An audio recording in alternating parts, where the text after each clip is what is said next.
T'es là, t'as tous ces gens qui sont venus te voir et puis qui sont là, qui achètent les billets, qui achètent les albums, qui sont derrière toi, qui donnent que du love. Donc ça fait plaisir d'être là et d'avoir cette connexion avec eux. Donc en vrai, c'est un plaisir de faire des scènes. C'est vraiment la vie des rêves. Bounce, bitch, freaky sur le beat. J'roule un autre zip, j'compte une autre brique. Baby, ass, easy, cash. Juste moi et le mob, fuck les autres clics. Just walk up, on glisse, parle mieux t'es mon fils. On commence à avoir un peu l'habitude de venir ici à Paname, mais moi je suis belge à la base. On a nos petites habitudes, tu vois ce que je veux dire. Donc ouais, c'est cool, en vrai c'est cool. C'est un peu fatigant de faire tout le temps les allers-retours, mais bon après, tu vois, c'est le travail, on va pas se plaindre, ça fait partie du job quoi, tu vois. Et puis tout se passe ici, tu vois. Normalement je suis obligé. À l'époque je rappais sur des prods sur internet. Du coup après il y a un moment où je me suis dit putain j'ai envie de faire mes beats, tu vois, et puis il y avait Fruity Loops et voilà quoi, j'ai commencé comme ça. Bon après c'était pas ce que c'est aujourd'hui, hein, tu vois, mais bon, il y a un début à tout. Et puis après il y a d'autres gars qui sont arrivés comme Nico qui a commencé à faire des prods aussi. Et c'est bien, ça me laisse aussi ce truc où tu vois, je prends la vibe des autres et tu vois, ça m'apporte un truc différent. On survole tout ensemble quoi. J'avance sur des projets, je fais des moodboards, je lui propose, après elle me dit ça tue, ça tue, ça tue, ça tue, ça tue pas.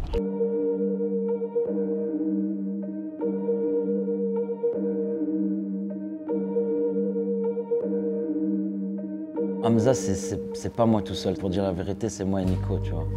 On a commencé ensemble et il m'a apporté plein de choses et même je kiffe sa vision. Tu peux pas tout faire tout seul, c'est impossible. Et même que ce soit même par exemple Benjamin qui est mon manager, tu vois, il va m'apporter tout un truc que moi je sais pas faire. C'est important, on est ensemble, il y a une synchronisation qui se fait et on avance tous ensemble, tu vois. Tu peux pas faire tout seul, c'est impossible. Sérieux ou quoi? Lui, il est posé là et nous, on est à deux derrière lui, tu vois. Et il y a une mouette qui lui chie sur la tête. Mais lui, gros, il a pas de cheveux, tu vois ce que je veux dire. Donc en fait, la merde, elle est venue tellement à une vitesse qu'il a cru que c'était un de nous qui lui avait donné une claque. Tu vois, donc il se retourne d'un coup, tu vois. C'est qui me donne des claques, tu vois. Et nous, on voit une grosse merde sur sa tête. Nous, on a vu la merde qui est tombée. Et nous, les enfoirés, gros, on faisait genre, ouais, Zama, tu vois. Non, c'est pas moi, il n'y a rien, tu vois. Un gros, il est resté toute la journée avec une khara sur la tête.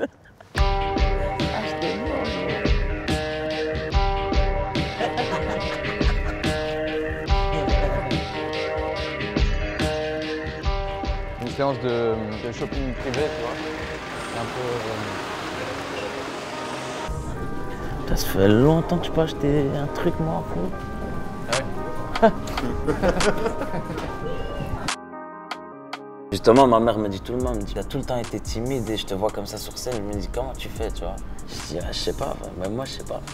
Du coup, j'aime bien avoir les lunettes, ça met une espèce de filtre entre moi et les gens, quoi. Parce que comme je suis timide, j'aime pas croiser les regards et tout, ça me, tu vois. Ça c'est bien pour moi ça. Ouais, les cours de ouf. Généralement, j'aime bien porter ce genre de chemise ouverte, tu vois, avec un t-shirt en dessous. Avec le Balenciaga en dessous. Tout s'est démocratisé un peu, tout le luxe, et puis il y a toute l'apparition de l'entre-deux, prêt-à-porter, designer, mais pas luxe. Les gens portent plus que du sportswear non plus, quoi. Comme c'était le cas avant il y a longtemps.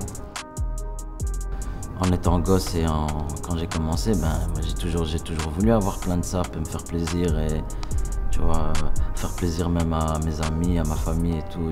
Là, j'ai les possibilités de le faire. Ça perturbe pas trop, je dirais plus que ça fait plaisir. C'est cool.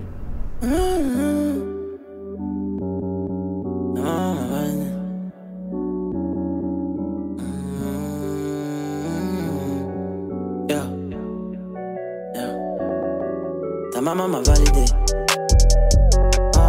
Avec toi je naviguais. Mon père était un grand fan de R&B, tu vois. Et c'est comme ça que j'ai découvert vraiment la musique en vrai, tu vois. J'ai vraiment kiffé ce truc et ça m'a marqué toutes ces mélodies parce que c'est riche, tu vois, quand même. Je pense que ça m'a marqué et c'est un côté qui est resté en moi.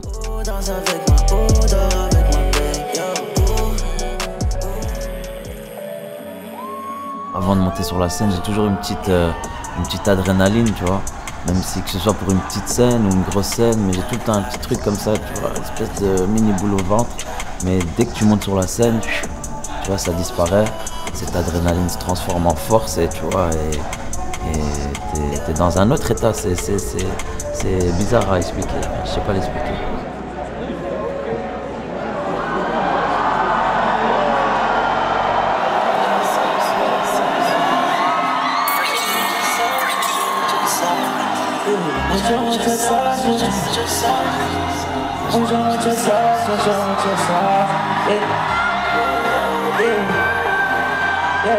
Allez, on Paris, est-ce que vous êtes prêts ou pas?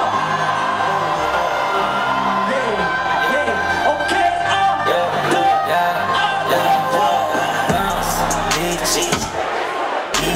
je roule un autre C, je continue notre prix. Baby, easy, juste moi et le mort. Just walk up, on glisse, parle mieux, t'es mon fils. Bitch, je veux prendre son pied, bounce baby. Je suis dans un quart d'heure. On enchaîne tout le temps, tu vois, il n'y a pas le temps. Donc là, on a sorti Paradise. Et là, du coup, on repart de nouveau parce que je vais pas rester chez moi, tu vois. Je vais au studio, je continue, je travaille. J'emmagasine les morceaux. On est tout le temps en train de bosser, on est tout le temps en train de, tu vois, d'avancer, tu vois. C'est important, je pense. Mais en vrai, je regarde, je me dis, ah ouais, mais en vrai, j'ai 25 ans, tu vois. C'est déjà bien comme ça. Et ben, juste que ça continue, en fait, ce serait très bien, quoi. C'est possible avec une petite Lambo, avec des millions. Mucho love, yeah. Qui vont diffuser, ouais, ok. Et là, vraiment, le focus, il faut qu'à chaque fois, on arrive à... C'est le Zénith, ouais. Zénith. C'est quoi la date à que je la mets bien dans ma tête? 6 février.